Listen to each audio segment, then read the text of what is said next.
आ, आज हम सब लोग रूबरू हैं सोशल फील्ड में बड़े अनुभवी और हाशिए के समाज के लिए लंबे समय से काम कर रहे प्रोफेसर अरुण कुमार से। और ये आज का जो टॉपिक है, हाशिए पर लोग और भी हैं लड़ाइयाँ, इसके लिए मुझे नहीं और लगता भी कि जय भीम कारवां के इनसे ज्यादा उपयुक्त कोई व्यक्ति हो सकता था, क्योंकि इनका बैकग्राउंड इकोनॉमिक्स से है। तो अभी जो आर्थिक समस्या एक लॉकडाउन के चलते या पुराने नोटबंदी के चलते ये जो सामने आई है, और लोग अभी कुछ ही दिनों पहले एक बीटेक ने युवक सचान ने आत्महत्या कर ली, तो हम समझ सकते हैं कि किस तरह न सिर्फ हाशिए का समाज बल्कि मध्यम वर्ग भी बहुत परेशान है इस लॉकडाउन से और इससे उपजी हुई बेरोजगारी और जो आर्थिक समस्या से। तो आज हम लोग किस तरह से हाशिया बढ़ते जा रहा है, जो कल तक मध्यम वर्ग में आते थे अब हाशिए के समाज हास्यकृत मॉडलाइज होते जा रहे हैं, इस पर अपने विचार रखेंगे। और मैं उनका शुक्रिया अदा करता हूं कि उन्होंने अपने व्यस्त शेड्यूल से, बड़ी मसरूफियत भरा उनका सारा शेड्यूल है, उन्होंने समय निकाला। तो आप और उन प्रोफेसर अरुण के कुमार के बीच में ज्यादा देर तक हायल न रहते हुए मैं जी उनसे शुरू करते हैं। अनुरोध करता हूं कि वो आप सबको संबोधित करें और बीज शब्द रखें इस टॉपिक के बारे में। प्रोफेसर अरुण कुमार। शुक्रिया फाकिर भाई एंड बहुत बहुत शुक्रिया शैली जी। मुझे हमेशा लगता है कि हम लोगों को मौका नहीं मिलता है बात करने के लिए और समय तो निकालना पड़ता है। जो रोज़मर्रा की ज़िंदगी है उसमें बहुत तरह की परेशानियां हैं, सारे लोग मशरूफ़ हैं अपने अपने कामों में और मुझे लगता है कि विचारों को एक मंच पर, एक पटल पर लाने की ज़रूरत है। जितने तरह के विचार होंगे उतने तरह की ऊर्जा मिलेगी सोचने की, समझने की और आगे की दिशा को फिर से परिभाषित करने की। आज का जो विषय है वो मुझे लगता है कि बहुत महत्वपूर्ण है हमारे लिए, हमारे समाज के लिए। एक जैसा फाकिर साहब ने कहा कि जो लोग अभी तक हाशिए से परे थे, हाशिए के किनारे पे थे, मध्यम वर्ग में थे, आज वो भी मार्जिनलाइज की कैटेगरीज में आ रहे हैं धीरे धीरे और हाशिया बढ़ता जा रहा है। एक ये बहुत ही अहम सवाल है कि जब सब तरफ विकास की उम्मीद है, विकास की उम्मीद थी, अच्छे दिन आने वाले थे और पता नहीं क्या क्या, वैसी स्थिति में ये हाशिया कैसे बढ़ रहा है और जो लोग पहले से हाशिए पर हैं उनकी क्या स्थिति है। जब जो निम्न मध्यम वर्ग के या जो लोअर मिडिल क्लास के लोग थे अगर वो भी हाशिए पर आ रहे हैं, तो जो पहले से हाशिए पर थे उनकी स्थिति और कितनी खराब हुई होगी, वो कितनी और ज्यादा परेशानियों से गुजर रहे होंगे, ये भी सोचने की बात है। ये दूसरा वजह था इस मुद्दे पे मुझे लगता है कि सोचने और बात करने का। एक तीसरा कारण भी है कि हम लोग कुछ लड़ाइयों से और कुछ परेशानियों से ज़्यादा वाकिफ़ होते हैं। कुछ लड़ाइयाँ, कुछ परेशानियाँ कम स्पष्ट होती हैं, कम सामने आती हैं, उसके ऊपर भी बात करने की ज़रूरत है। तो हाशिए पे कुछ और लोग भी हैं, कुछ और लड़ाइयाँ भी हैं, उनके ऊपर भी चर्चा करने की ज़रूरत है। मैं एक जहाँ मैं काम करता हूँ, एक जो मुंबई का एक इलाका है, उससे उसका परिचय दूंगा और वहाँ से अपनी बात शुरू करूँगा। मुंबई में रहता हूँ, मुंबई में काम करता हूँ। फाकिर साहब, मैं प्रोफेसर नहीं हूँ, बहुत पहले था कभी अभी बिल्कुल समाज सेवा में हूँ। तो ये आप जानते हैं मुंबई के कई नाम हैं, माया नगरी है ये तो, और फाइनेंशियल कैपिटल भी इसको कहते हैं कि राजनीतिक रूप से दिल्ली भले राजधानी हो लेकिन आर्थिक रूप से जो हमारे देश का 40% जो रेवेन्यू है वो अकेला इस शहर से जनरेट होता है। तो बहुत पैसे वालों की नगरी है ये। हर 27वें दिन एक मिलियनेयर खड़ा होता है, औसतन यहाँ पे तैयार होता है, नया मिलियनेयर पैदा लेता है इस शहर में हर 27वें दिन। दुनिया के 12वें नंबर पे है अमीर देशों में जो मुंबई है, और इसकी जो म्यूनिसिपैलिटी है BMC, बॉम्बे म्यूनिसिपल कॉरपोरेशन, वो साउथ एशिया की सबसे अमीर म्यूनिसिपैलिटी है। इसका जो बजट है वो छोटे मोटे देश के बजट के बराबर है। अगर भूटान या इस तरह के छोटे साइज के कंट्री को लें तो उनका जो नेशनल बजट होगा उसके बराबर इस शहर का अकेला बजट है। तो ये है इस के बारे में, और सब लोग पैसा कमाने मुंबई आना चाहते हैं क्योंकि मालूम है कि यहाँ पैसा बहुत है। लेकिन इसका एक दूसरा पक्ष भी है मुंबई का, और वो बहुत कम लोग जानते हैं जो मुंबई में काम करते हैं, खास करके जो यहाँ मार्जिन पे, हाशिए पे रहने वाले लोगों के साथ काम करते हैं, उन्हें पता होता है। लेकिन आम तौर पर देश में, दुनिया में पता नहीं होता उनको कि क्या है यहाँ पे हालात। तो जैसे अब एक जैसे डिस्ट्रिक्ट और जिला होता है, यहाँ पे वार्ड्स हैं, 24 वार्ड हैं। एक वार्ड है एम ईस्ट वार्ड।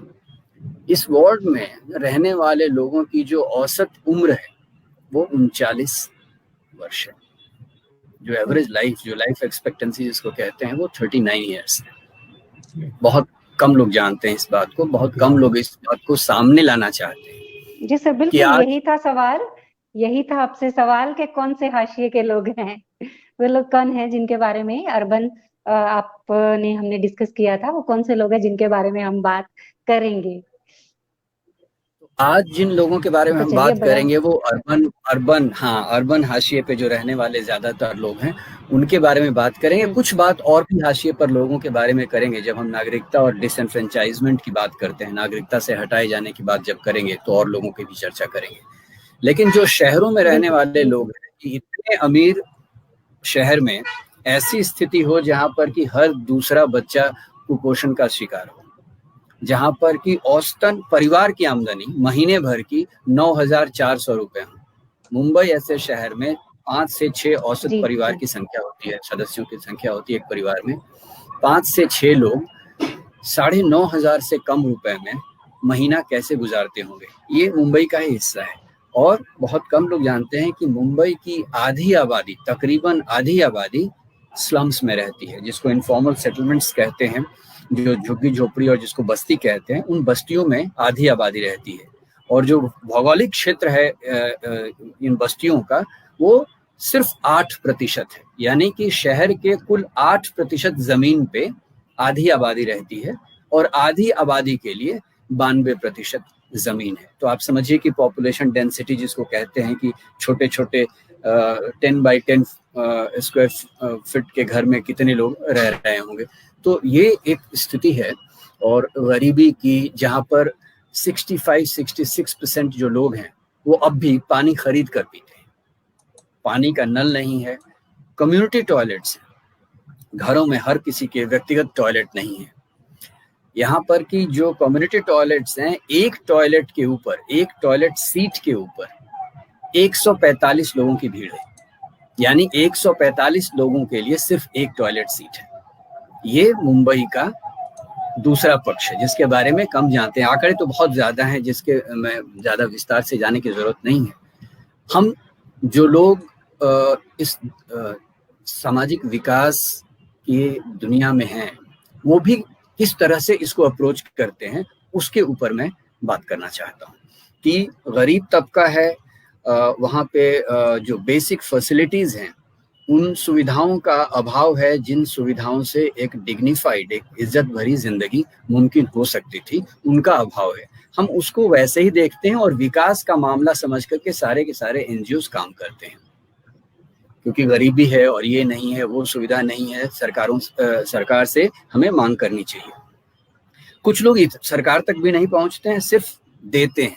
अगर कोई भूखा है तो उसको खाना दीजिए, अगर कुछ आयरन के टैबलेट्स बांटने हैं, न्यूट्रिशन के कुछ टैबलेट्स बांटने हैं, तो वो करते हैं। सीधा का सीधा सर्विस प्रोविजन तक जाते हैं और सरकार से उनकी बातचीत नहीं होती है, ना उस पर सवाल उठाते हैं, ना पॉलिसीज पे, ना बजट पे। अब हाशिए पे रहने वाले लोगों तक मैं लौटता हूँ। कौन है ये लोग? जब 2015 में हम लोगों ने सर्वे किया तो इन इलाकों में रहने वाले लोगों में 83%, 83% जो लोग थे वो मुसलमान थे, दलित थे। आज 7 साल बाद वहां पर ये जो प्रोपोर्शन है, जो अनुपात है आबादी में दलित और मुसलमान का, वो तकरीबन 90% है।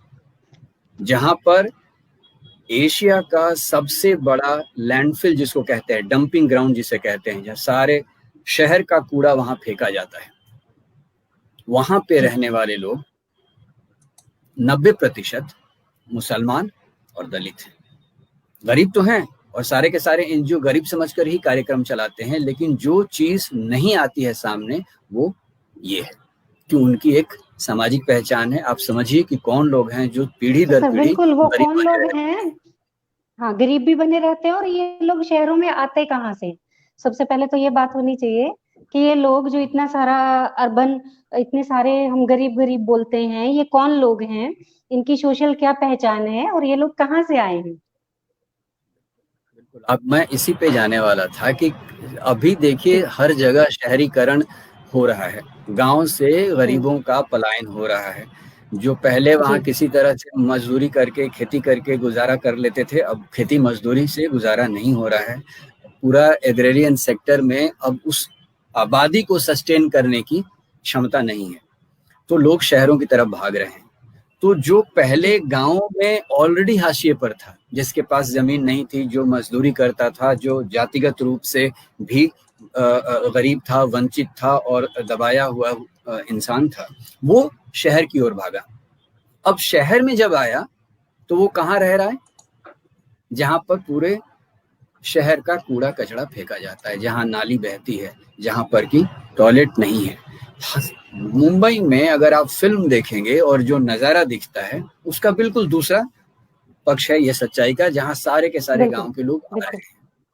अब ये सब समझने की बात है कि माइग्रेशन पे जो भी स्टडीज हो रही हैं, जिसका एक इकोनॉमिक पक्ष तो सामने आता है कि जो बिलो पॉवर्टी के लोग हैं, उस लेवल के लोग आते हैं, लेकिन जो जाति के आधार पर कौन से लोग आ रहे हैं, कितने गरीब, कितने मजदूर तथाकथित ऊंची जाति वर्ग से आते हैं, अगर वो आते हैं तो वो कौन सा काम करते हैं, शहर की सफाई के काम में कौन से लोग लगे हुए हैं, इसको मुझे लगता है कि सामने लाना बहुत जरूरी है। क्योंकि ये जो लोग हैं वो सिर्फ गरीब नहीं है, गरीब तो हैं लेकिन सिर्फ गरीब नहीं है, दूसरी भी उनके पास पहचान की चीजें हैं, और वो राजनीति से जुड़ी हुई चीज है।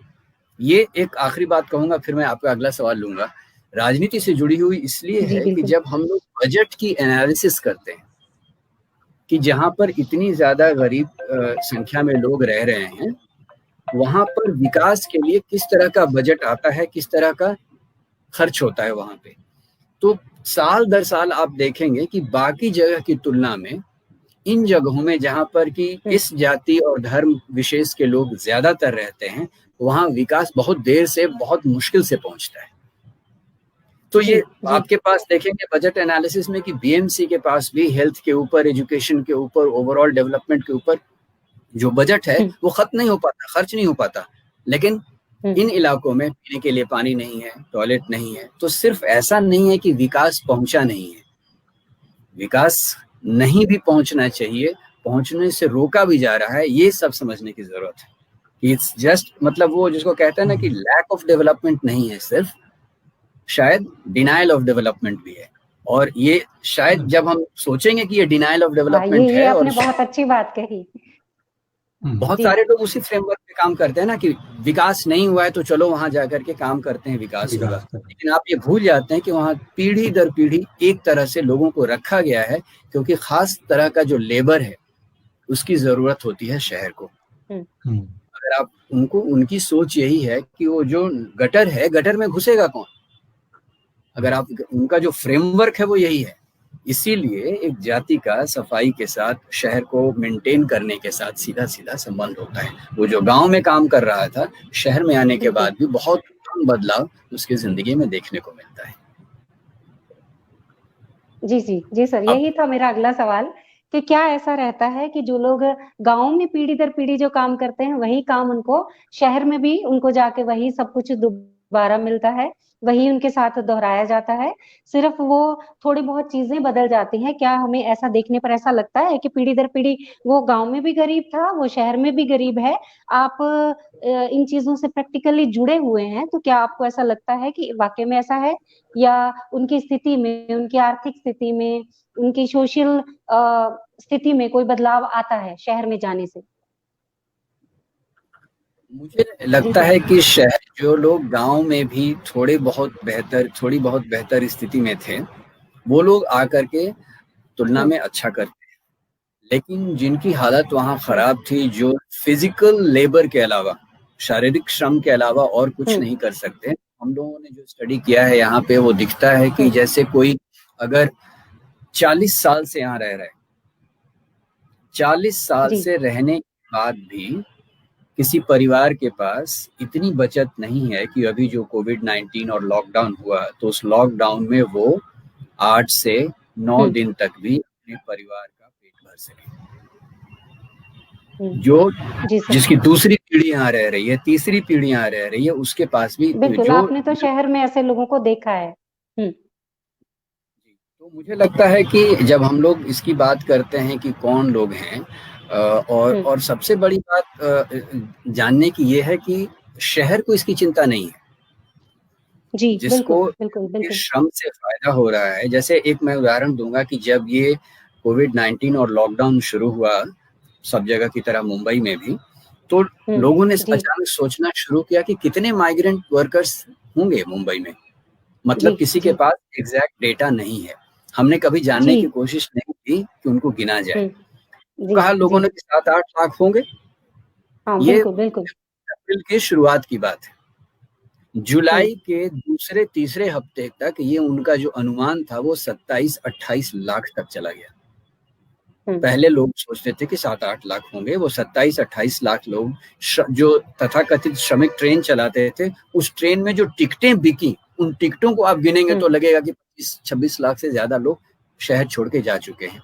मैं जो बात की ओर इशारा कर रहा हूँ है कि बस सर, यही मेरा सवाल था, यही मेरा आपसे सवाल था कि क्या कोई ऐसा डाटा हमारे पास है कि जो लोग हैं उनको रजिस्टर्ड नहीं जो लोग हो पाए हैं, या जिनकी नागरिकता जो है उनके पास नहीं है, क्या शहरों में ऐसे लोग हमारे पास हैं? क्या अर्बन एरियाज में ऐसे लोग हैं जिनके लिए अपनी नागरिकता एक प्रश्न है? इसके दो डेटा मैं आपसे शेयर करना चाहता हूँ। एक तो ये कि एक तो यही जो मैं कह रहा था कि जो मजदूर हैं, अगर उन्हें गिना नहीं जाता है, अगर उन्हें लेबर वेलफेयर बोर्ड से जोड़ा नहीं जाता है, तो उनके पास कोई भी साधन नहीं रहता है इस तरह की इमरजेंसी, इस तरह की क्राइसिस के दिनों में सरवाइव करने के लिए। उनके पास कोई चारा नहीं है। बहुत सिर्फ 56% लोगों के पास राशन कार्ड है। अभी भी मुंबई में रहते हुए भी 15% ऐसे लोग हैं जिनके पास बैंक अकाउंट्स नहीं है। जी सर, बहुत महत्वपूर्ण डाटा है ये, क्योंकि सब 37-38%, 37-38% ऐसे लोग हैं जिनके पास वोटर आईडी नहीं है, जो यहाँ पीढ़ियों से रह रहे हैं।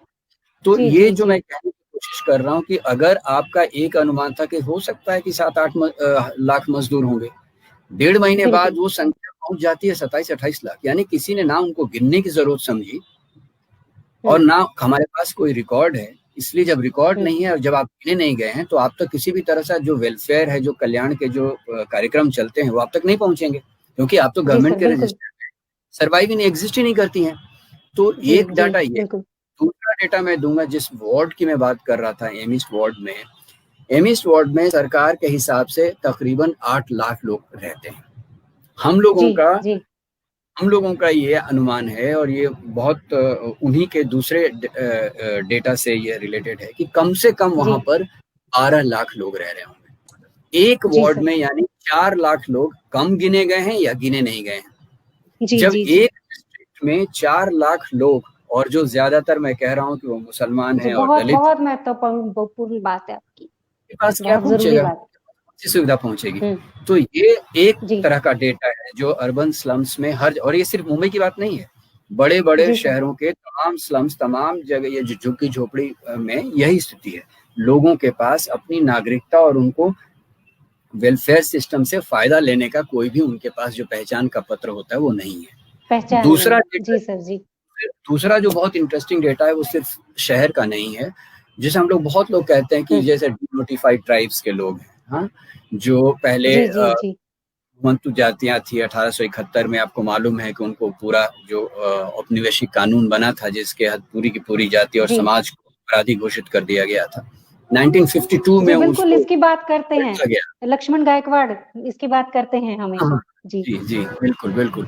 तो वैसे तकरीबन 15 करोड़ लोग होंगे कम से कम जो और ये 2009 का डेटा है। 2009 में उनकी आबादी कम से कम 15 करोड़ थी। और एक और इंटरेस्टिंग बात है, जब डेटा और नागरिकता की बात होती है तो मैं आपको एक और इंटरेस्टिंग बात करूं, और ये हाल फिलहाल में शुरू हुई है, जो बदमाशी है ये हाल फिलहाल की है। वो ये है कि हर राज्य में कुछ जाति और धर्म के लोगों को, हर परिवार से सिर्फ एक व्यक्ति को वोटर आईडी में, वोटर लिस्ट में शामिल किया जाता है। आंध्रा में, ये तो बड़ी नई बात आपने बताई है। उत्तर प्रदेश में, सब जगह यही हो रहा है। और ये जो अनुपात है वो कम से कम, जैसे कर्नाटक में जो चुनाव हुए अभी 1 साल पहले, 1.5 साल पहले, कम से कम 25% दलित और मुसलमान ऐसे परिवार थे जहां एक परिवार से सिर्फ एक व्यक्ति का नाम था वोटर आईडी में। अगर मान लीजिए माँ बाप दो भी मिला लीजिए, न्यूक्लियर फैमिली में दो भी एडल्ट हूं, तो आपने आधे लोगों को वोट करने से वंचित कर दिया। गुजरात में ये हुआ, ऐसा है। अच्छा। गोधरा में हुआ है। गोधरा का जो सीट है वो भाजपा ने महज 250 या 260 वोटों से जीता।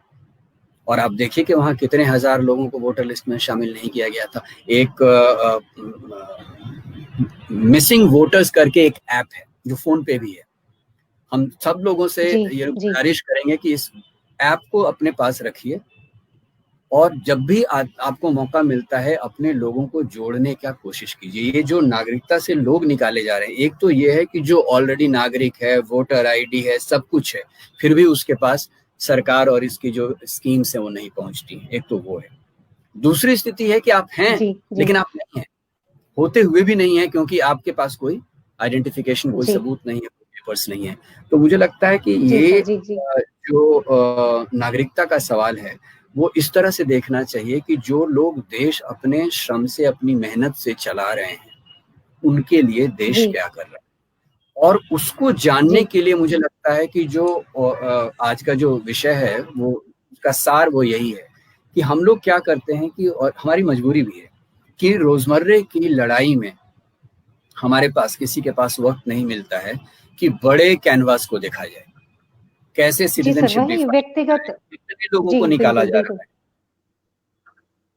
और अगर हम जो बड़ा पटल है, जो बड़ा कैनवस है, उसके ऊपर नजर नहीं रखेंगे, हम में से कुछ लोगों की ये नैतिक, मैं तो कहता हूँ कि नैतिक जिम्मेदारी है। हम में से कुछ लोग जो पढ़ सकते हैं, सब अपने लोग हैं, ये सबकी जिम्मेवारी है।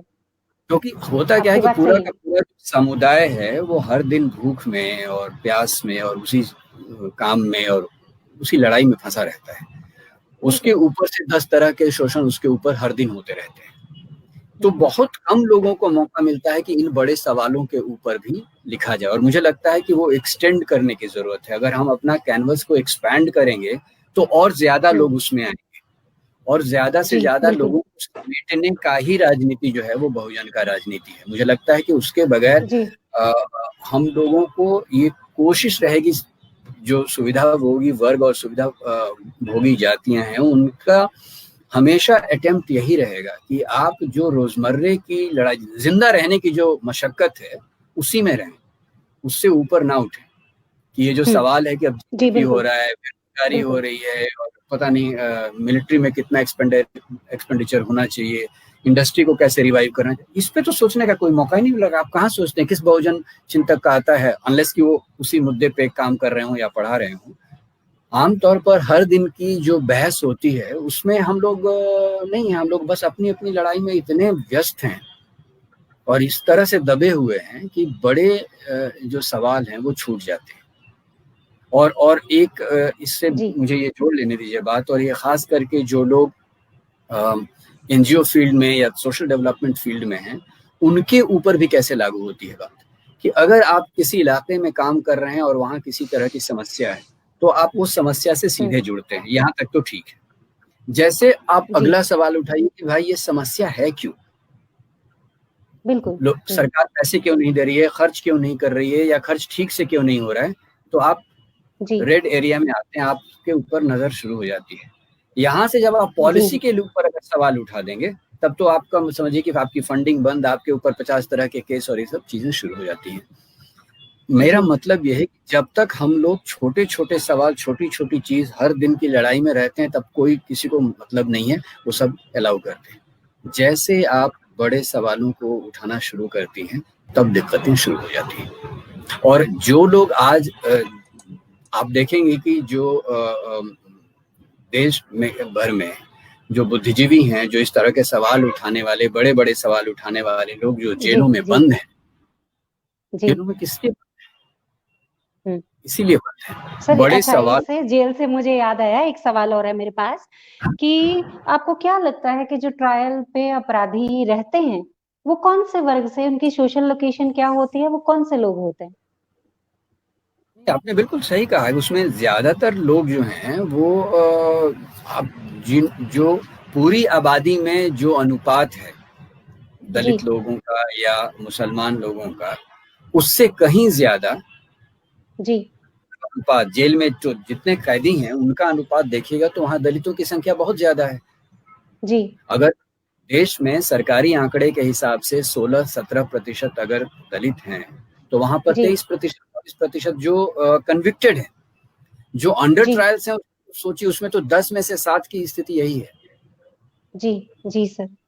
जो कन्विक्टेड तो है सर इनके लिए, इन लोगों के लिए आवाज किसको उठानी चाहिए? इस विषय पे मैं आऊंगी फाकिर जी के पास भी इस सवाल का उत्तर ढूंढने कि ये जो ऐसे लोग हैं, एक तो जिनकी नागरिकता नहीं, मतलब घुमंतु होने के कारण या किसी भी कारण से वो रजिस्टर्ड नहीं है, उनकी आवाज, या जो जेल में है अपने लोग, जो भी सभी लोग अपने हैं, पूरे देश के लोग, तो जो भी लोग ट्रायल पे या ऐसे केसेस में जेल में बंद है, तो इसके लिए क्या जो है, इसका हल क्या है? तो इस हल के लिए मैं आपके पास आती हूँ पहले, फिर यही सवाल रहेगा फाके जैसे, और हम मिलके सोचेंगे कि इसका सोल्यूशन क्या निकल सकता है। जी सर। मुझे लगता है कि जो भी ये जनतांत्रिक लड़ाइयाँ हैं, जो मानव अधिकार की लड़ाइयाँ जी हैं और जो जाति की लड़ाई है, इसको मुझे जो लगता है जोड़ने जी की जरूरत है। जोड़ने की इसलिए जी जरूरत है कि जो लोग मुख्य रूप से ह्यूमन राइट्स एक्टिविस्ट कहे जाते हैं या जो जी वर्ग संघर्ष के फ्रेमवर्क में काम करते हैं, मजदूरों के लिए काम करते हैं, और जो लोग जी जाति और पहचान, सामाजिक संरचना के आधार पर अपने को इकट्ठा करने की कोशिश करते हैं, ये तीनों लोग अलग अलग रहते हैं। आमतौर पर ये तीनों कभी इकट्ठा जी नहीं होते। आमतौर जी पर आप जी देखिए कि जो जाति संरचना की बात है और उसके लिए जो संवेदनशीलता की जरूरत है, उसमें बहुत हद तक ह्यूमन राइट्स में भी आपको मिलेगा कि बहुत सारे लोग जाति के आधार पर बहुत हल्के साबित होते हैं, उनकी समझ या उनकी संवेदनशीलता नहीं होती है। और वही हाल क्लास स्ट्रगल और कम्युनिस्ट मूवमेंट्स और left movements, trade union movements, labour के जितने मूवमेंट्स हैं, सब जगह वो जो वर्चस्व दिखता है, उससे क्या होता है कि जो गरीब सामाजिक रूप से और आर्थिक रूप से भी जो लोग हैं वो हट जाते हैं, उससे हट जाते हैं। तो वो गरीब नहीं जाएगा। अगर जा करके मैं देखूं कि ये ह्यूमन राइट्स काउंसिल है या कोई संगठन है और वहां भी जाति के आधार पर वर्चस्व है, तो मैं नहीं जुड़ूंगा या मुझे बहुत झिझक होगी और आम इंसान वहां जी नहीं जा पाएगा। जो लोग ह्यूमन राइट्स में और वर्ग संघर्ष या मजदूरों के लिए काम करने वाले लोग हैं, उनके पास भी जातिगत संवेदनशीलता की कमी है।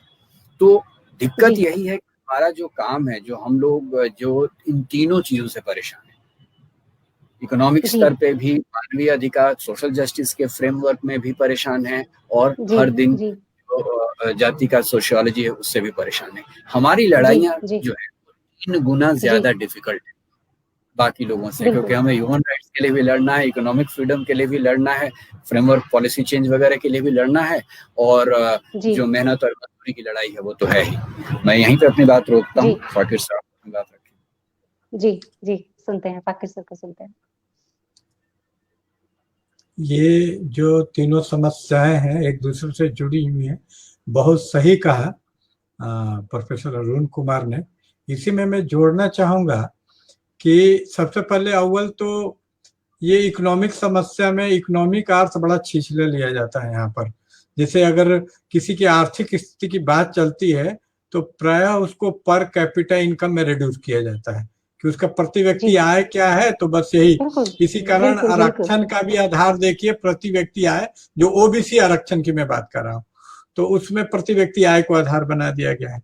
तो ये बहुत ही छिछला है। एक आदमी की आर्थिक जो इकोनॉमिक का ब्रॉडर डिफिनीशन है, उसमें इसके रिश्तेदार कौन है, वो किन किन लोगों से जुड़ा हुआ है, वो कहाँ रहता है, इन सारे चीजों से जुड़ा हुआ है। इसलिए सबसे अव्वल बात तो यह है कि जब हम आर्थिक समस्या की बात करते हैं तो आर्थिक का एक व्यापक परिभाषा लें कि आर्थिक बहुत एक व्यापक चीज है जो production, reproduction of the system, पूरा जो प्रोडक्शन होता है उससे उसको जोड़ के देखें एक व्यापक पैमाने पर, जिसकी बात बार बार कर रहे थे प्रोफेसर, कि एक बड़े कैनवस में देखें। जो इमीडिएट, जो एक एग्जिस्टेंशियल समझ होती है, जो एक अस्तित्ववादी समझ होती है, उससे परे जाके पूरे हिस्टोरिकल और पूरे सामाजिक पर्सपेक्टिव में उसको जब तक हम नहीं देखेंगे तो नहीं समझ पाएंगे कि ये तीनों धड़े अलग क्यों पड़े हुए हैं। एक मानवाधिकार का जो धड़ा बताया उन्होंने, एक आर्थिक और एक जातिवाद। तो हम देखेंगे कि ऐसी बात नहीं है, इसको अलग अलग देखने की दृष्टि ही भ्रमपूर्ण है, त्रुटिपूर्ण है। कास्ट इकोनॉमी से भिन्न चीज नहीं है, बल्कि कास्ट की अपनी इकोनॉमी है। जब मैं बार बार इस बात को उल्लेखित करता हूं कि आप देख, दो बातें मैं यहाँ कहना चाहता हूं कि जब अभी कोरोना का ये जो संकट हुआ, लॉकडाउन वगैरह हुआ, तो भारी मात्रा में जो लोग पलायन किया, एक बड़ी अच्छी गाना भी हमारे मित्र डॉक्टर सागर ने कि बंबई में काबा, बंबई में जो भी आदमी आता है क्यों आता है, और जिसकी बात कर रहे थे कि वहां जो हाशिए का भी हाशिया है, जहां पर लोग स्थित हैं, जिस इलाके की बात कर रहे थे अरुण कुमार जी, तो वहां पर आप देखेंगे दलित वर्ग के ही लोग ज्यादा हैं। तो आखिर, और उन्होंने बहुत सही बताया कि उनको डिनाइयल ऑफ डेवलपमेंट है, उनको डेवलप नहीं होने दिया जाता है, क्यों, उनकी जरूरत है।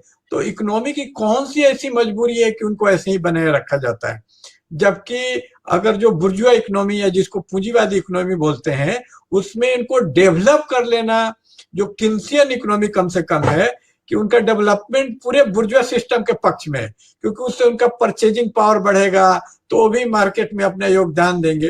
तो इतने बड़े धर्रे को मार्जिन में, हाशिए में रखने का क्या तुक है? तो इसको सिर्फ जो मार्क्सवादी समझ से नहीं समझा जा सकता है। ये जो बुर्जुआ इकोनॉमी और कम्युनिस्ट इकोनॉमी और फ्यूडल इकोनॉमी की समझ है, इसके सहारे नहीं समझा जा सकता है। ये कास्ट इकोनॉमी है कि जहां डिफरेंट कास्ट, एक समाज का जो प्रभु वर्ग है, जो सवर्ण वर्ग है, उसने अपने हितों के लिए अलग अलग कास्ट बना रखे हैं।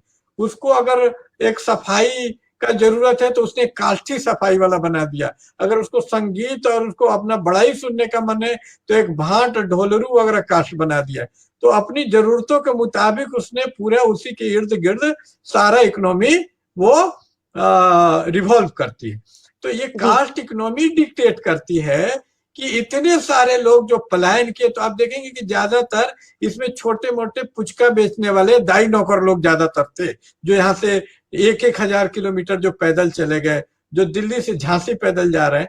तो इतना दाई नौकर आप किसी इकोनॉमी में नहीं पाएंगे। आप अमेरिका की इकोनॉमी देख लो, यूरोप की किसी देश की इकोनॉमी, तो ये भाई वहां एक बहुत चीफ एग्जीक्यूटिव ऑफिसर हैं, हेड हैं, ये एक एनजीओ के अरुण कुमार, तो जानते होंगे कि कॉर्पोरेट कल्चर या जो विकसित कंट्री में एक सीईओ भी अपना काम खुद कर लेता है। इतने पर्सनल नौकरों का कंसेप्ट इंडिया में ही है, तो ये कहाँ से आता है? तो इसका पूरा आप स्रोत देखेंगे कास्ट इकोनॉमी है कि बड़े धर्रे को अपना नौकर चाकर अपने ही इर्द गिर्द, यानी एक ऑब्जेक्टिव जो डेवलपमेंट पूंजीवाद, कार्ल मार्क्स वगैरह जो लिखते हैं, इंडिया में वो टाइटा फिश है, यहाँ नहीं है। यहाँ बड़ा पर्सनल कारणों से वो इकोनॉमी को डेवलप किया गया। एक प्रभु वर्ग ने बड़ा वो एक स्व केंद्रित, उसी को केंद्र करके पूरी इकोनॉमी डेवलप की। इसलिए इसमें एक शक भी होता है कि भारत जैसे देश में कभी कैपिटलिज्म उन अर्थों में आ पाएगा जिन अर्थों में विकसित देशों में है। तो इसका तरह तरह कम्युनिस्ट पार्टियां, कोई सेमी फ्यूडल, सेमी कॉलोनियल, यही ज्यादातर सीपीआई वगैरह का घोषणा पत्र पढ़ेंगे तो इस इकोनॉमी को इसी रूप में डिफाइन, इस पे बड़ा विवाद भी कम्युनिस्ट पार्टियों में आपस में माले मार्क्सिस्ट में चलता रहता है, लेकिन अंततः वह इसी निष्कर्ष पे पहुंचते हैं कि सेमी फ्यूडल लेकिन मैं मानता हूं कि सब बकवास है, ये सिंपली कास्ट इकोनॉमी है। इसलिए कास्ट सिर्फ आज तक उसको एक सामाजिक संरचना के रूप में देखा गया है, उसी की वजह से पूरी बात हवा हवाई है। जब तक कास्ट को एक इकोनॉमिक सिस्टम के रूप में नहीं देखेंगे कि, और इसी को इसलिए देखेंगे कि अब बुर्जुआ सिस्टम, जो पूंजीवादी सिस्टम को आप रोक नहीं सकते हैं। इतना दिन कॉलोनी रहा 200 साल तक इंडिया, तो है निश्चित में डिनाई नहीं करता है, और बहुत मैं अंधा नहीं हूं इस बारे में कि सिर्फ कास्ट एकमात्र सच है, यहाँ पूंजीवाद भी आया, लेकिन पूंजीवाद के जब विकास को देखेंगे बड़ा स्क्यूड है, बड़ा, जिसको बायोलॉजी मेडिकल भाषा में एट्रोफिया कहा जाता है, किसी अंग का बड़ा अजीब टाइप का विकास हो, हाइपरट्रोफिया और एट्रोफिया दोनों का शिकार है। एक अंग तो बड़ा, जैसे जब मैं काम करता था टैक्स डिपार्टमेंट में, तो मैं देख रहा था कि ये जो वस्तुओं पर टैक्स लगता है, एक्साइज टैक्स जिसको बोलते हैं मैन्युफैक्चरिंग पर, और एक टैक्स लगा करता था सर्विस टैक्स, जो अभी एक साथ मिलके जीएसटी हो गया है, गुड्स एंड सर्विसेज टैक्स हो गया। तो आप देखेंगे जब ट्रेंड उसका ग्राफ देखेंगे तो गुड टैक्स, जो एक्साइज टैक्स का जो भागीदारी है रेवेन्यू में कमते जा रहा था और सर्विस टैक्स का बढ़ते जा रहा था, यानी सर्विस सेक्टर का बड़ा तेजी से विकास हुआ, और जो मैन्युफैक्चरिंग का नहीं हुआ, जिसके चलते हमारे देश के शासक भी परेशान है, मेक इन इंडिया, ये करो, मैन्युफैक्चर करो। और देखेंगे हेवी इंडस्ट्री तो बिल्कुल नहीं है यहाँ पर, हेवी इंडस्ट्री, कंज्यूमर इंडस्ट्री फिर भी थोड़ा बहुत टापर टुइया है, तो हेवी इंडस्ट्री नहीं। तो ये सब क्यों है? जब इस पर विचार करेंगे तो एक ही उत्तर मिलेगा, cost economy. Service sector, cost कुछ नहीं है। आप देखेंगे कि जितनी जातियां हैं उसमें 90% सर्विस जातियां, नाई है, ये कहार है धोने वाला, तो सर्विस सेक्टर इसीलिए पूरी मानसिकता ही सर्विस सेक्टर वाली, इसीलिए सर्विस डंप यार्ड बोलते हैं ये अमेरिका के इकोनॉमिस्ट सैमुएल्सन और कौन कौन, या अभी का भी कोई इकोनॉमिस्ट है। तो इंडिया का जो आईटी सेक्टर, जैसे ही आप टेक्नोलॉजी की बात करेंगे तो यहाँ आईटी सेक्टर का ही बात निकलेगा। टेक्नोलॉजी का मतलब मैकेनिकल कार वगैरह नहीं होता इंडिया में। तो आप देखेंगे कि पूरी तरह से ये सर्विस सेक्टर, सर्विस करने वाला कंट्री बना हुआ है कास्ट इकोनॉमी होने के कारण। तो जब तक इस कास्ट इकोनॉमी को ब्रेक नहीं करेंगे, जो किसी इसको एक, क्योंकि ये जो बुर्जुआ, ये कैपिटलिस्ट जो वो व्यवस्था होती है बड़ी एकोमोडेटिंग होती है, वो निरंतर अपने आप को चेंज करते रहते हैं। इसकी शर्ती बिल गेट्स भी बोलता है कि एक जगह खड़े रहने के लिए भी दौड़ना पड़ता है कैपिटलिज्म में, तो निरंतर। तो इसने भारत की कास्ट इकोनॉमी को भी पचा लिया है, और भारत के कास्ट इकोनॉमी में भी उसके जो बुर्जुआ सिस्टम को एकोमोडेट कर रखा है। तो इसको जब तक हम लोग नहीं तोड़ेंगे, एकोमोडेशन को जब तक हम लोग नहीं समझेंगे, तो ये जो हाशिए पे लोग हैं इनका कुछ नहीं बन सकता है, क्योंकि कास्ट इकोनॉमी डिक्टेट करती है उसको रिप्रोडक्शन ऑफ कोई सिस्टम बहुत इंपॉर्टेंट होता है। जी फाकिर जी, यही अगला सवाल है, यही अगला सवाल है कि जो लोगों का रूढ़िवादी नजरिया है आर्थिकी को लेकर, ठीक है, आर्थिक दृष्टिकोण जो उनका एक बन चुका है कि ये इस कास्ट का इंसान है, इसको ये करना चाहिए, ये इस कास्ट का, उसको लेके वो पीढ़ी दर पीढ़ी लोग उसको चल रहे हैं, इस आर्थिक ढांचे को लेकर चल रहे हैं।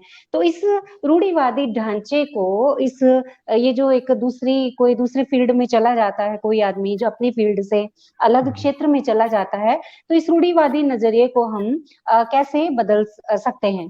ये आपसे अरुण जी से भी सवाल रहेगा, और ये सवाल आपसे भी रहेगा कि लोगों के इस नजरिए को कैसे बदला जा सकता है। ये तो प्रॉब्लम है, हम लोग बात कर रहे हैं कि हमारी समस्या ये है कि लोग जातिवादी ढंग से जो है वो समस्याओं को देखते हैं, उनका देखने का ढंग ही वही है, अब उनको कई सालों से ये ढंग बन गया है। लेकिन इस नजरिए को एज ए बहुजन, एक हाशिए के व्यक्ति के रूप में हम इससे कैसे अलग हो सकते हैं, इस नजरिए को कैसे बदल सकते हैं, इस रूढ़िवादी सोच को हम लोग कैसे बदल सकते हैं? जी अरुण जी। अगर मुझे ठीक से सवाल समझ में आया है तो मुझे लगता है कि ये सवाल खुद से है। जी अगर मैंने नहीं ठीक से समझा है तो आप उसको फिर से बताएं। अ, खुद से मेरा मतलब है कि जो बहुजन है और बहुजन में जो आर्थिक विकास अगर हो रहा है थोड़ा बहुत इधर उधर कहीं भी, तो आर्थिक विकास के बाद भी किसी तरह की रूढ़िवादी सोच बनी रह रही है। सवाल ये है क्या, या जी ये सवाल हाँ बिल्कुल, अगर आप इकोनॉमिकली कोई जो डिप्राइव्ड समूह का कोई व्यक्ति अगर इकोनॉमिकली साउंड भी हो जाता है, लेकिन सोशली वो वहीं पे रहता है जहाँ पे वो था, थोड़ा बहुत चेंज आता है, तो उसको एक रूढ़िवादी नजरिए का समाज में, घर में, सोसाइटी में उसको हमेशा वो चीज टॉर्चर करती रहती है, हॉन्ट करती रहती है। इस चीज को लोग कैसे वो करेंगे, कैसे दूर करेंगे? नहीं, मुझे लगता है कि ये इस पे हम लोगों ने, जब मैं पहली बार आपके मंच से बात कर रहा था तो भी मैंने एक चीज़ को रखने की कोशिश की थी, उसमें थोड़ा सा और जोड़ता हूँ आज। ये सिर्फ और अभी फाकिर साहब उसकी ओर इशारा कर रहे थे कि जो ये समाज रिप्रोड्यूस होता है, जो भी सामाजिक संबंध हैं, ये इनको बार बार कैसे पैदा किया जाता है, एक सोच को बार बार कैसे पैदा किया जाता है। और सोच समाज के लिए, सामाजिक सोच सिर्फ बहुजन के लिए नहीं या सिर्फ ऊंची जातियों के लिए नहीं, पूरे समाज में जो सोच है उसका रिप्रोडक्शन कैसे होता है। और उसके लिए मुझे लगता है कि इकोनॉमी का, जेंडर का और कास्ट का, तीनों का बहुत गहरा संबंध है। और मुझे अच्छी तरह याद है जब हम पिछली बार बात कर रहे थे तो हमने कहा था कि जब तक कास्ट सिस्टम को ध्यान में रखकर अगर आप लड़ाई नहीं लड़ेंगी जेंडर का, तो आपके जेंडर की लड़ाई पूरी नहीं होगी, अधूरी रहेगी। जी इसका उल्टा भी सच है। अगर बिल्कुल सिर्फ आप कास्ट की लड़ाई लड़ेंगी और आपके पास जेंडर का नजरिया नहीं होगा तो कास्ट की लड़ाई अधूरी रहेगी। जी, मैं तो ये आज पहले कहती हूँ, एक लड़ाका हर फ्रंट पर लड़ता है। आज जिस चीज के ऊपर हम एक चर्चा कर रहे लड़ाका, हैं उससे तीसरा भी जुड़ रहा है कि इकोनॉमी, सोसाइटी, जी हाँ, और जेंडर, मतलब कास्ट, जेंडर और इकोनॉमी, तीनों का रोल है किसी सोशल रिलेशंस को रिप्रोड्यूस करने में। अब अगर जी हमारे यहाँ से कोई इकोनॉमिक बैरियर को तोड़ करके ऊपर उठता भी है तो उसको नीचे खींचने के लिए जो सोशल रिलेशंस हैं, जो सामाजिक संबंध और नॉर्म्स बनाए हुए हैं, वो तैयार है वहां पे उसको खींचने के लिए। बिल्कुल दोनों तरह की दिक्कत है। एक दिक्कत है कि जो तथाकथित ऊंची जातियां हैं वो किस तरह से इन संबंध को रिप्रोड्यूस करना चाहती हैं, जिसकी ओर जी अभी फाकिर साहब बात कर रहे थे। फाकिर जी, और हाँ मैं एक्चुअली नोट ले रहा था उस चीज को कि कैसे जी बिल्कुल, हमारे यहाँ इनसे भी कितना सवाल रहेगा, परसेंट इनका एक कितना परसेंट मैन्युफैक्चरिंग का ग्रोथ हुआ है और कितना परसेंट सर्विस सेक्टर का ग्रोथ हुआ है और क्यों।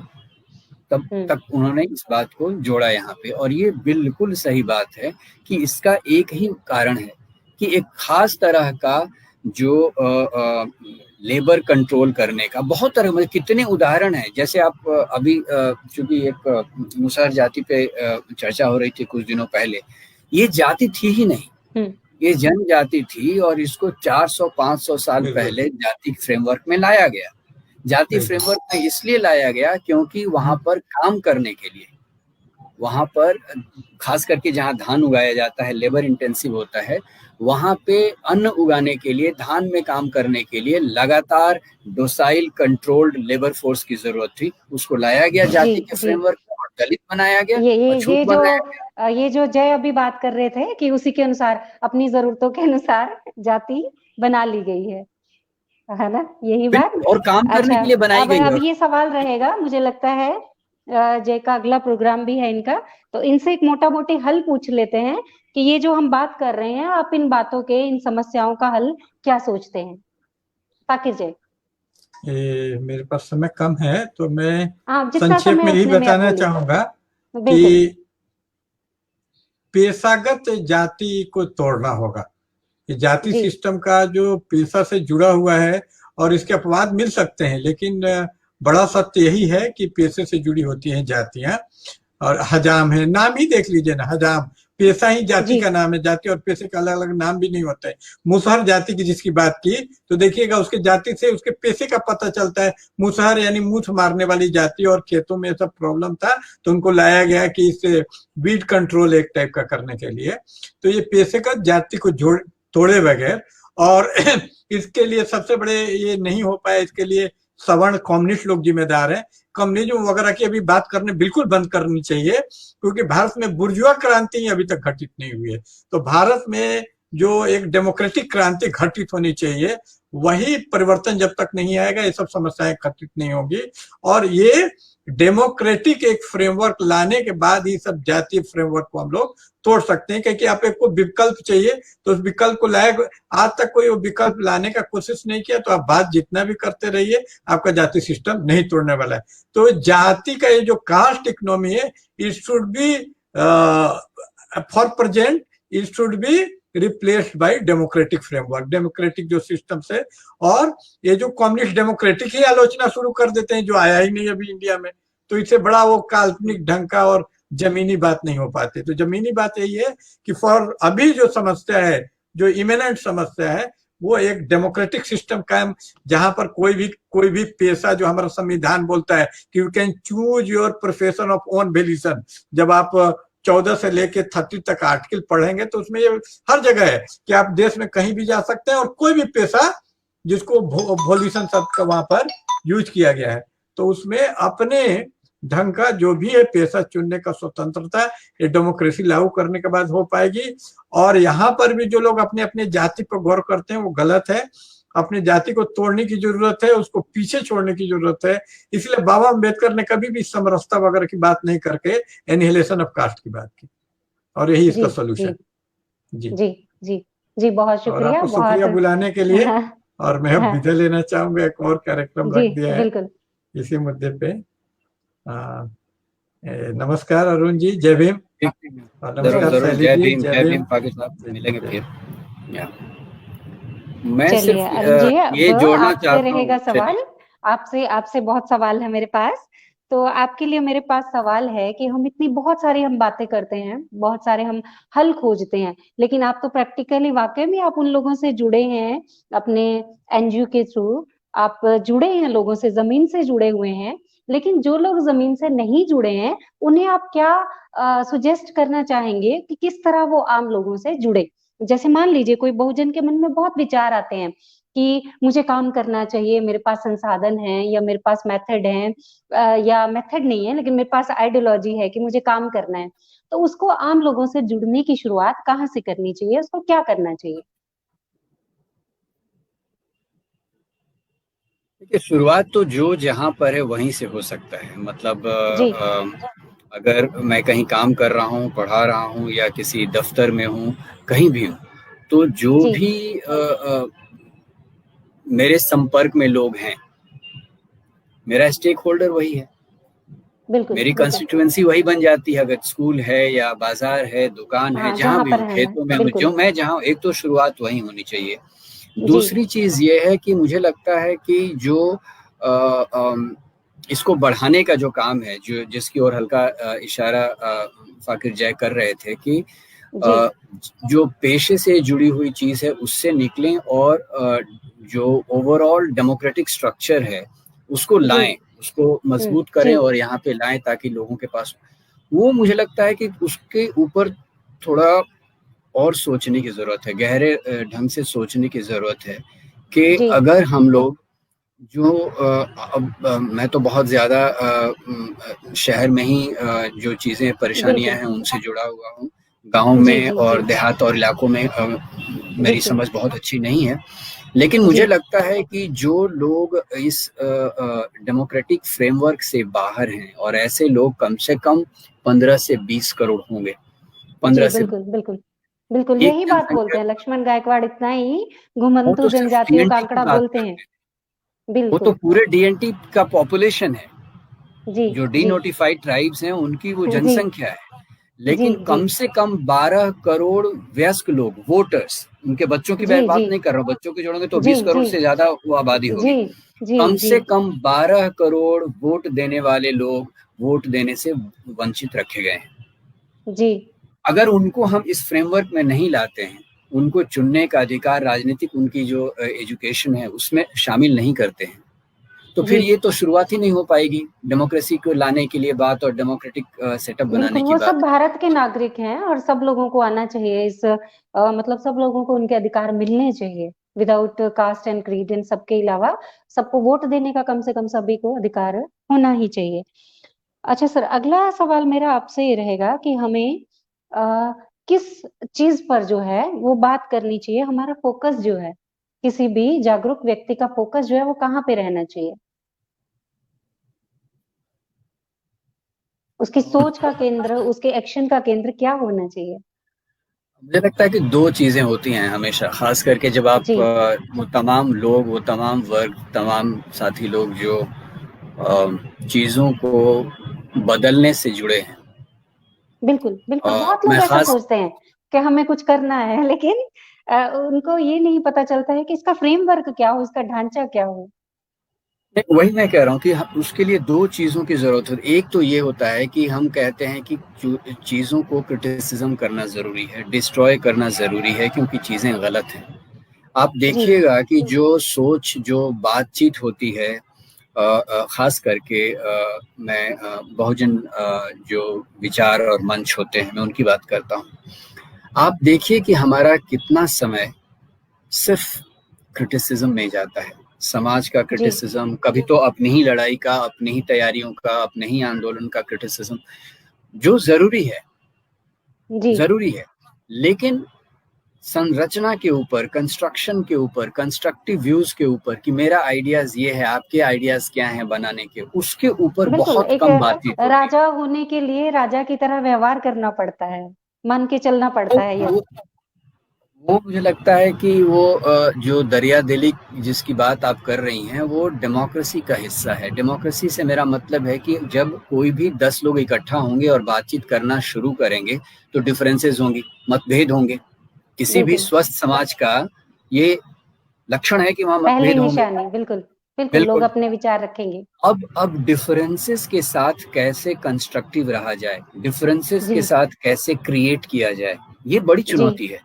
हम में जी से आज आप में और मुझ में झगड़ा हो जाए किसी बातचीत को लेके, मैं कल आपसे बात करना बंद कर दूं, ये यही होता है आम तौर पर। जो बिल्कुल बिल्कुल जितने भी इस तरह के विचार मंच होते हैं उसमें ये लड़ाइयाँ बहुत होती हैं। और आप देखिएगा कि ये जो समाज को कंट्रोल करने वाला जो वर्ग है, जो तबका है, उसमें ये नहीं, उनमें भी बहुत मतभेद होता है, लेकिन उनमें ये टूटन नहीं होती है जो टूटन हाँ, हमें मतभेद दिखती है सामने भी या जो नहीं आते हमारे में हैं होती बहुत सारे। बिल्कुल बिल्कुल, हम लोग जो है एक दूसरे के लिए बहुत ज्यादा क्रिटिक होते हैं और बहुत ज्यादा एक दूसरे की गलती पर उसको मटिया मेट करने की सोचने है। लगते हैं। अच्छा सर, एक और बात है, आप ही से डिस्कस हुई थी ये पहले, कि हम किस किस ढंग से बहुजन जो है वो हर एक मुद्दे पर जो है अपना हस्तक्षेप कर सकते हैं, उनको इसके लिए क्या करना चाहिए, कैसा नजरिया रखना चाहिए, क्या तैयारी उनको करनी चाहिए कि वो हर फील्ड में, हर क्षेत्र में अपना अपना दखल जो है वो करे।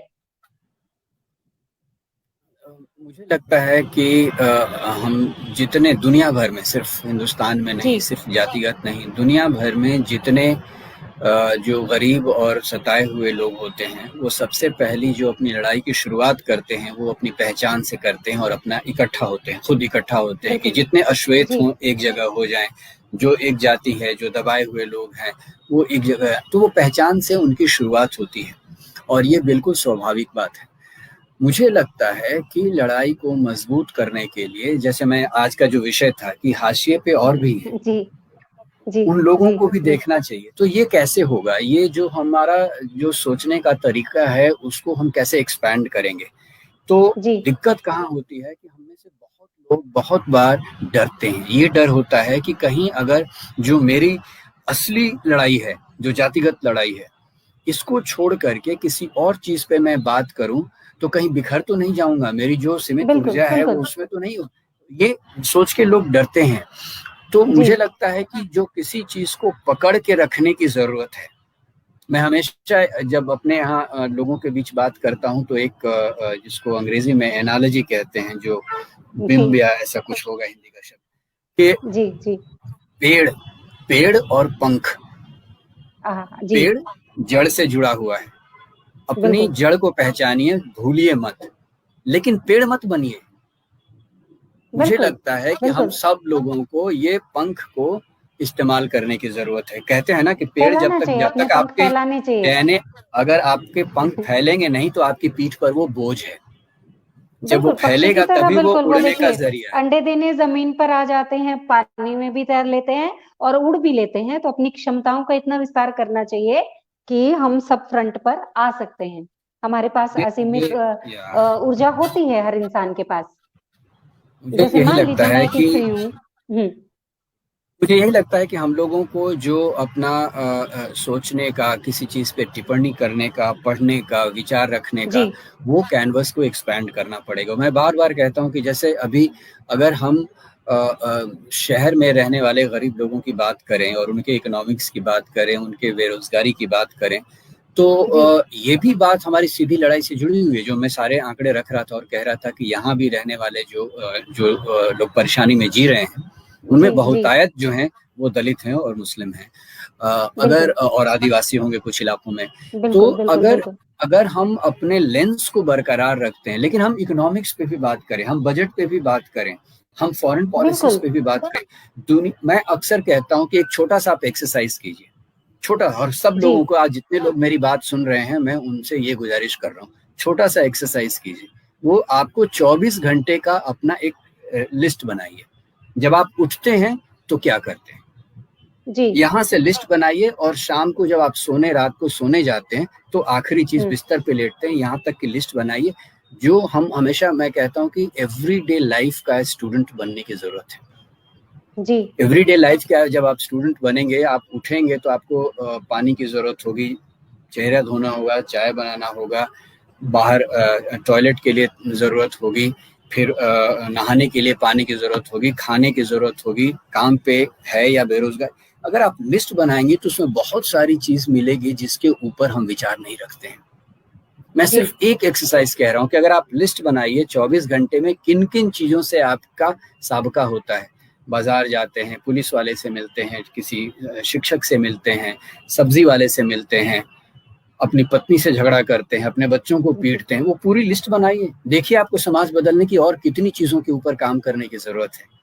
लेकिन अक्सर जो है, हम एक दो मुद्दों को पकड़ करके पूरी जिंदगी बिता देते हैं। और बिल्कुल इसका बिल्कुल एक एग्जाम्पल मैं दूंगा कि ये स्ट्रक्चरल है। हम लोगों को क्या कहा जाता है, अनुसूचित जाति, अनुसूचित जनजाति, हाँ, ओबीसी। जी और वो अपने को क्या कहते हैं, जनरल। वो जनरल कैटेगरी है। ऐसा कैसे हो गया? जी आपकी जी इंजीनियरिंग ये यहीं से चालू हो गई। जनरल तो हमें होना हाँ था ना, बहुजन तो हम हैं, हम्म सामान्य हमें होना था ना, आम हम हैं, हम्म हम्म बिल्कुल। हम मेजॉरिटी हैं। हम मेजोरिटी लेकिन है, सही उन्होंने है, क्या आपकी बात कहा, सही है। उन्होंने हमारी जो भी बात है उसको खास बना दिया। अब रिजर्वेशन का लेके गिल्ट फीलिंग हमें हो, हम अगर बिल्कुल अब आगे बढ़ते हैं तो उसकी गिल्ट फीलिंग, अपराध बोध हमें हो। तो ये जो एक इंजीनियरिंग है, इसको देखने की जरूरत है, और इसको तोड़ने के लिए सिर्फ एक दो मुद्दों को पकड़ के चलने से नहीं होगा।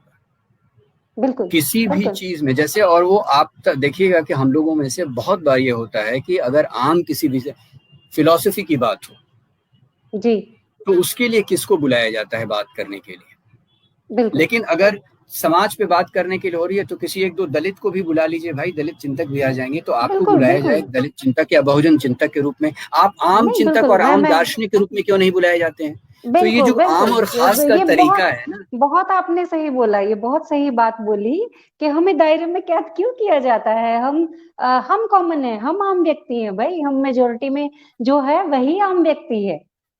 उसी की भूमिका रहनी चाहिए, उसको स्पेस मिलना चाहिए, उसका स्पेस।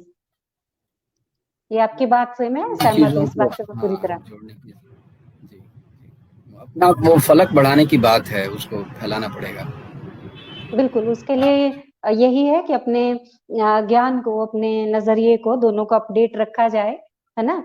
मैं कई बार बोलती हूँ सर, इस बात को मैं कई बार बोलती हूँ कि अगर मैं यूनिवर्सल ह्यूमन हूँ तो इसका मतलब ये नहीं है कि मैं अपने देश की नागरिक नहीं हूँ, मैं भारतीय भी हूँ। है ना। भारतीय होने का मतलब ये नहीं है कि मैं हिमाचली नहीं, मैं हिमाचली भी हूँ। हिमाचली होने का ये मतलब नहीं है कि मैं अपने शहर की नहीं, मैं शहर की भी हूँ।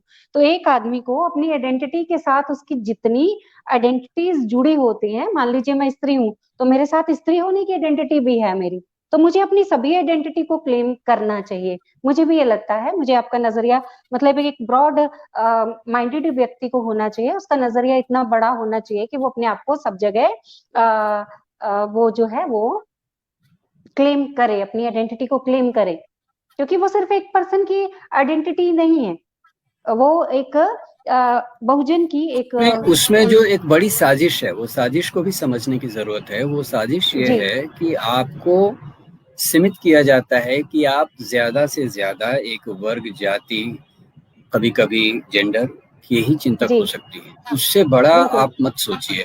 तो अब जी देश किस दिशा में जाएगा, इसके लिए मिश्रा तिवारी और वेदी त्रिवेदी ही बुलाए जाएंगे। और जब बात चलेगी कि भाई इस ढंग ये से ना सर, आरक्षण इस पर ढंग से कोई, हिस्सेदारी कम हो जाती है। इस ढंग से और मतलब ये चीज आप देखिएगा कि रिसर्च में भी, और जैसे कौन से सवाल आप किससे पूछते हैं, ये मैं एक जी आखिरी एग्जांपल दे रहा हूँ जी कि जब मैं जैसे अभी एक जो किताब की मैं जिक्र कर रहा था जो आई, जिसमें हम लोगों ने लिखा था मिश्र जाति भुइयां जाति के ऊपर था, जी उससे जी पहले जी किसानों के ऊपर जो मैंने काम जी किया और जो किताबें आई हैं। हम्म अगर आपका एक सवाल है कि आप जिंदगी के बारे में क्या सोचते हैं, आपको जी आगे की जिंदगी के कैसे सपने आते हैं, जी ये सवाल कोई भी रिसर्चर किसी दलित या भूइया मुसहर से नहीं पूछता है, गरीब से नहीं पूछता है। ये इसके पूछे किससे पूछेगा कि आप क्या सोचते हैं भविष्य के बारे में, आप जिंदगी को कैसे देखते हैं, आपको सपने आते हैं क्या। नहीं, ये उनकी सब सवाल हिस्सेदारी जो हर है, फील्ड में कम कर दी गई ये है। बिल्कुल उनको रोटी की आपको इस चिंता लायक इतनी नहीं दे दी माना गई जाता। है, एक एक बहुजन व्यक्ति को रोटी की इतनी बड़ी चिंता दी गई है, भाई तुम रोटी के बारे में ही सोचो, क्योंकि तुम्हें उससे डिप्राइव्ड कर दिया गया है। तो उसके बाकी जगह जो है उसके हाथ पैर और सब चीजें वो बंध जाता है, एक दायरे में उसको बांध दिया जाता है बड़ी मतलब बड़े एक तरीके से, कि वो व्यक्ति बेचारा सारी उम्र और ये बड़ी ये गलत भी नहीं है, जो आदमी भूखा है वो रोटी के बारे ही सोचेगा। लेकिन उसमें क्या हो रहा है कि देश का एक जो बहुत बड़ा हिस्सा है वो देश की तरक्की में भाग ही नहीं ले पा रहा है, क्योंकि उसकी चिंताएं बेचारे की सीमित कर दी गई, उसको उसके व्यक्तित्व को बॉन्साई कर दिया गया है कि तुम्हें यही सोचना है, रोटी के बारे में सोचो, आरक्षण के बारे में सोचो। लेकिन उसका फलक ये देश जिसका है उसको बहुत सारी चीजों में, जैसे कि दुसाध सर भी बहुत बार ऐसा बोलते भी हैं कि हिस्सेदारी सब सब जगह उसको हिस्सेदारी चाहिए, उसको सब जगह हिस्सेदारी होनी चाहिए, सब फील्ड में, सब क्षेत्र में। जी सर, चलिए बिल्कुल इसको सही हमने बात है। बहुत सारी हमने बातचीत सर की, इसको अब एक फाइनल इसका एक कंक्लूजन अच्छा सा आप निकालेंगे। नहीं, जी सर मुझे लगता है कि हम लोगों को ये कंक्लूजन नहीं निकल छोड़ना चाहिए लोगों छोड़ना तक। मुझे चाहिए। लगता है कि हाँ, खुला छोड़ना चाहिए, इसे एक आमंत्रण के रूप में, एक सवाल के रूप में छोड़ना चाहिए कि सर जो मेरे हमारे पास फिर सोचने बहुत का। सारे कमेंट्स हैं, बहुत सारे कमेंट्स हैं। हम उनको एक बार मैं उनको रिपीट कर देती हूँ कि क्या क्या कमेंट है। ये कश्यप जी का कमेंट है कि शिक्षा, संगठन और संघर्ष और बहुत अच्छा लॉजिक। ये रामसूरत भारद्वाज जी का कमेंट है कि बहुत अच्छी जानकारी। दामोदर मोरे सर का कमेंट है कि बेहतरीन विश्लेषण और आपके डाटा को चौंकाने वाला बता रहे हैं रामसूरत भारद्वाज जी। विपिन टाइगर बोल रहे हैं कि बहुत बेहतरीन विश्लेषण है। और परितेश राय जी एक सवाल पूछ रहे हैं कि कितनी हॉरिबल ये सिचुएशन है हमारी, जो हम आपने डाटा जो हमारे सामने रखे हैं उन पर बात कर रहे हैं। और ये भी बोल रहे हैं कि जनवादी लोग भी जाति का प्रश्न नहीं उठाता है, क्योंकि ये लोग जो है वो स्वर्ण जाति से, स्वर्ण बिरादरी से आते हैं, इसलिए जाति के प्रश्न को बहुत महत्वपूर्ण नहीं मानते हैं। तो लोकनाथ कुमार जी कहते हैं कि बड़ी अच्छी कॉन्फ्रेंस जा रही है। और दामोदर मोरे सर इसको जाति के अर्थशास्त्र पर कमेंट कर रहे हैं। प्रेमलता जी हमारे पास बोल रहे हैं कि साफ सफाई करने वालों का बहुत बुरा हाल है, और ये इस विश्लेषण को बहुत बढ़िया बता रही हैं। हमारे साथ जुड़े हैं ठाकुर सतेंद्र नारायण जी, ये जय भीम हमें कह रहे हैं। और अरविंद शेष जी कह रहे हैं कि बहुत उपयोगी ये चर्चा है। विपिन जी कह रहे हैं कि सामाजिक न्याय की बात जाति आधारित व्यवस्था में बेईमानी है, क्योंकि सर्वप्रथम जाति व्यवस्था को नहीं तोड़ा जाता तब तक सामाजिक समरसता की बात जो है वो करना बेईमानी है। और उसके बाद विभूति जी कह रहे हैं कि जाति जब तक रहेगी तब तक नेपोटिज्म और फेवरिज्म चलता रहेगा, फिर सामाजिक न्याय हम लोगों को कैसे मिलेगा। श्रीनिवास यादव जी कह रहे हैं कि जाति का अर्थशास्त्र, इस विषय पर भारत में बातचीत नहीं होती है। फिर विपिन जी कह रहे हैं कि सर एक आंकड़ा है ऑक्सफोर्ड यूनिवर्सिटी का कि 2022 तक नौकरियां समाप्त हो जाएंगी, और भारत में प्राइवेटाइजेशन जिस तरह से चल रहा है इससे साफ जाहिर है कि ऑक्सफोर्ड यूनिवर्सिटी का ये सर्वे बिल्कुल सही है। और राकेश चलोत्रा जी कह रहे हैं कि अच्छा है ये डिस्कशन। और परितोष रॉय जी कह रहे हैं कि ऑक्यूपेशन बेस्ड कास्ट जो ब्राह्मणवाद जो है वो उसको डिसमेंटल किया जाना चाहिए और कास्ट सिस्टम जो है वो भी खत्म होना चाहिए। दुसाद सर कह रहे हैं कि ये उनको ये डिस्कशन जो है बहुत अच्छा लग रहा है और ऐसे प्रोग्रामों की आपको और फाकिर साहब को वो बेहतरीन मार्गदर्शन के लिए बधाई दे रहे हैं। और निमपाल प्रजापति जी कह रहे हैं कि विपिन टाइगर आपकी चिंता सही है और नौकरी आरक्षण और संसाधन सब खा जाएंगे ये लोग, और बहुत खरी बात इन्होंने की है ये कह रहे हैं। और सुजीत कुमार जी कह रहे हैं कि बहुत सराहनीय परिचर्चा है। और परितेश रॉय जी डिस्कशन वाली बात पर कह रहे हैं कि क्यों नहीं हमारे पैनलिस्ट जो हैं वो मुख्य धारा के मीडिया में शामिल क्यों नहीं होते हैं, क्यों नहीं उनको बुलाया जाता है।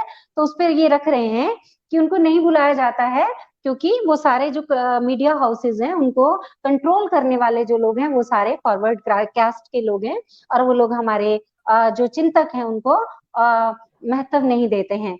और दामोदर मोरे सर हम सबको बधाई दे रहे हैं, वो भी इस बधाई की टीम का हिस्सा है तो उनको भी बधाई है।